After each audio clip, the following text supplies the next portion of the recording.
Siyum on Masechet Menachot by Rabbi Dr. Moshe Pinchas Weisblum. In loving memory of Dr. Robert I. Levy, this morning, as we complete Masechet Menachot, we do not merely finish a tractate. We stand at the meeting point between heaven and earth, between flower and fire, between the offering of the temple and the offering of a human soul. There are moments in life when Torah is no longer simply studied. It is felt. It trembles inside the heart. It opens old memories. It awakens longing. And this morning is one of those moments. Masechet Menachot is among the deepest and most spiritually delicate tractates in all of Hashas because it asks a question that echoes through every generation. What transforms ordinary human existence into something holy? The Mincha offering was not the offering of kings. It did not arrive with the thunder of power or the spectacle of wealth. Often it belonged to the simple person, the struggling person, the unnoticed person. A small measure of flour, a little oil, a handful of frankincense. And yet the Torah devotes extraordinary attention to it because Judaism has never measured greatness by external grandeur alone. The Ribono Shel Olam searches for something deeper, the inner world of the human being, bringing the offering. Again and again, Menachot teaches that holiness emerges through precision, devotion, humility, and sincerity. Every handful measured carefully, every act performed deliberately, every detail elevated with reverence. The flour itself symbolizes something profoundly human. Grain must first be crushed before it can become fine flour. Only then can it rise toward holiness upon the altar. So too, the human soul is often refined through struggle, heartbreak, responsibility, compassion, disappointment, perseverance, and quiet acts of sacrifice that no one else sees. Menachot reminds us that the holiest souls are not always the loudest souls. Often, they are the gentlest souls. The Gemara teaches that whether one brings much or little, what matters is that the heart is directed toward heaven. Those words contain an entire philosophy of life. Human greatness is not measured solely by achievement, prestige, brilliance, or recognition. It is measured by the depth of one's kindness, by integrity when no one is watching, by the ability to preserve tenderness in a harsh world, and by whether one leaves behind dignity, healing, and light in the lives of others. And perhaps that is why Masechet Menachot feels so deeply connected to the life of Dr. Robert I. Levy, because there are human beings whose entire existence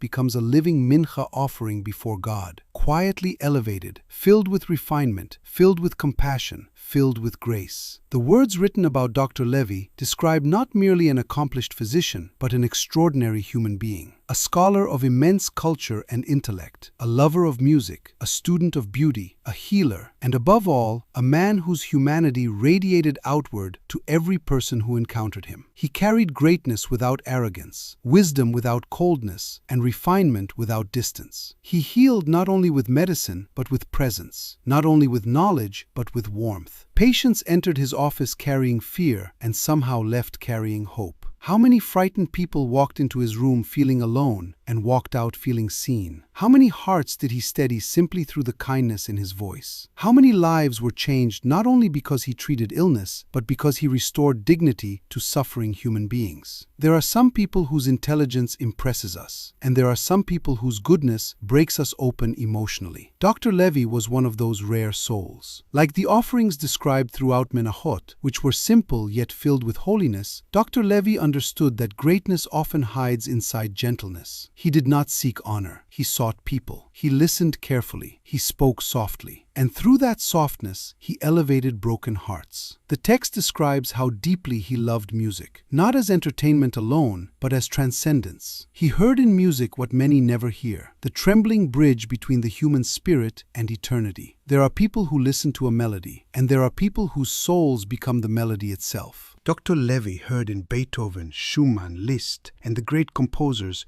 not merely sound, but longing.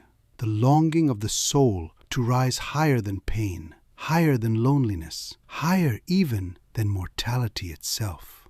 Perhaps that is why music spoke to him so deeply, because his own soul carried enormous tenderness, the kind of tenderness that feels the sorrow of the world, the kind of tenderness that cannot remain indifferent to another human being's pain. And perhaps that is why his life feels so connected to Masechet Menachot, because Menachot is the tractate of elevation. The flower rises, the smoke rises, the prayer rises. The soul rises. Again and again, this Masechta whispers one eternal truth, that physical existence can become holy when touched by sincerity and love. Dr. Levy lived that truth. He carried extraordinary intellectual brilliance, yet remained profoundly humble. He moved through the world with dignity and refinement. The text describes him not merely as a gentleman in the ordinary sense, but as something far deeper, a truly noble human being, filled with ethical beauty, sensitivity, wisdom, and grace. There are doctors who cure disease, and there are doctors who remind people why life is worth living. Dr. Levy was both. The Gemara teaches that the smallest offering brought with a pure heart is precious before heaven, not because of its size, but because of the soul within it. And so, too, the quiet acts of Dr. Levy continue to rise upward this morning. Every patient comforted, every anxious heart calmed, every moment of kindness, every word spoken gently, every human being treated with dignity. None of it disappeared. Nothing pure is ever lost before heaven. In the language of Menachot, all of it became a reach nichoach, a sweet fragrance ascending forever before the Ribono shel Olam. And now, as we complete this holy Masechta, we feel something deeper than accomplishment. We feel longing. We feel gratitude. We feel the ache of absence. And at the very same time, we feel the quiet presence of a soul whose goodness continues to illuminate the world. Because there are people whose passing leaves silence behind them, and there are people whose passing leaves music behind them. Dr. Robert I. Levy Zahalen left music behind. Music in the souls he healed, music in the lives he uplifted, music in the memory of his kindness, music in the refinement of his character, music in the dignity with which he walked through this world. The Midrash teaches that the righteous continue to live even after death, not biologically, but spiritually. Their goodness continues moving through the world long after their voices fall silent. And perhaps this morning, heaven itself listens quietly. To the pages we learned, to the prayers we whisper, to the tears held silently behind our eyes, to the memories carried in our hearts, and to the soul of a gentle and noble man ascending ever higher. May the Torah we learned serve as an aliyah for the neshama of Dr. Robert I. Levy Zahalen. May his soul be bound in the bond of eternal life. May the compassion he gave to others now surround him in eternal peace. And may we carry forward his legacy, to heal more gently, to listen more deeply, to live more nobly, to love humanity more completely, and to turn our own lives into offerings of compassion before God.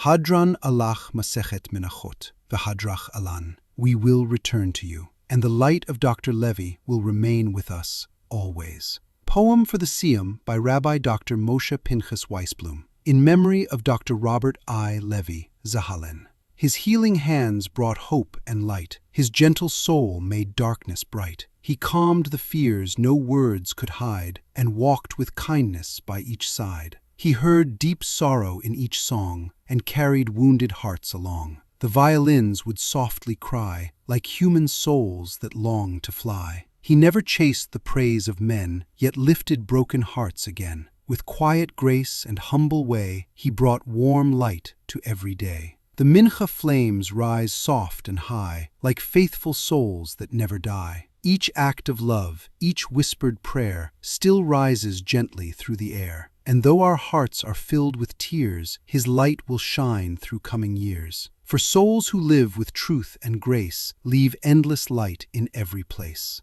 Hadran.